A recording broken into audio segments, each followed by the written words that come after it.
As with any agglomeration of people that are enthusiastic about a topic, there are always trends coming and going. Right now for 3D printing, it's the hairy or furry lion.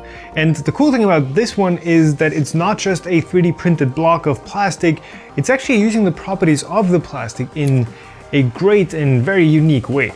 Let's check it out. So the lion design is actually loosely based on a few earlier concepts. The Drew Loop flowers by Mark Peters and the furry vase by Daniel Noré. Both of these work on the same concept. They've got a regular, solid 3D printed part in the center, and at certain spots pull the molten filament string out and loop it back in. This works because the molten plastic doesn't just run out like water, it's actually still fairly tough and chewy. In fact, if you've ever tried pulling a bit of plastic from the printer's nozzle, you'll have seen just how much the material can stretch before it snaps.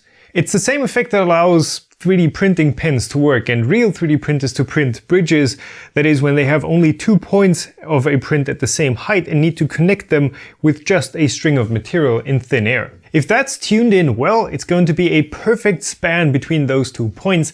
But if you take away that second pillar of that bridge, the plastic is simply going to curl down, and that's the effect the flowers and furry vase use. For the lion, it's actual real bridges, and those do come out perfectly straight, but of course that means it needs that second bridge pillar. In this case, the model has that extra shell around the print that gives the plastic strands something to grab onto and then gets removed after the print.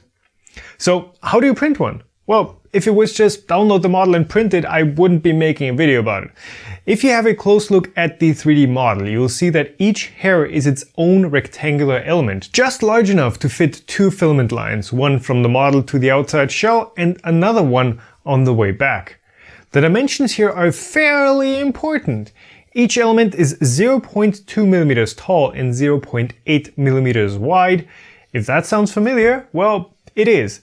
This design is optimized to be printed with a 0.2mm layer height and a 0.4mm nozzle. If that mismatches what you're actually printing with, the hair just isn't going to come out nicely.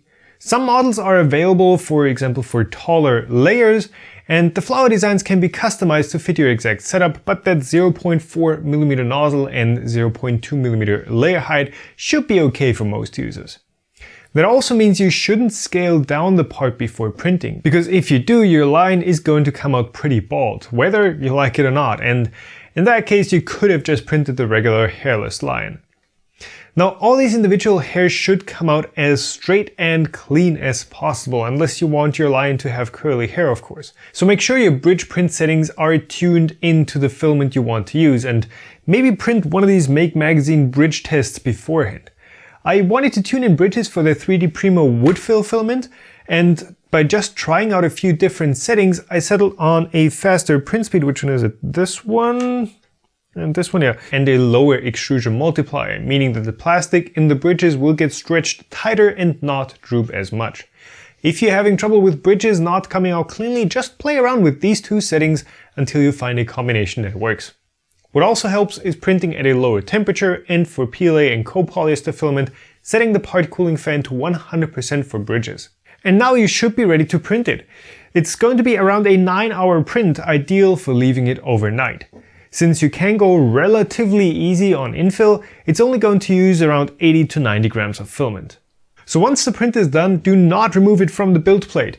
You have to separate the hairs from the supporting tower first.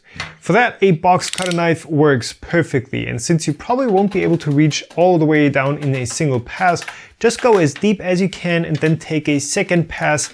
The hairs aren't going to break off that easily. You might be happy with how the lion looks at this point, I don't know, but here's how to get the mane looking like the mane and not just like a science experiment. Hot air.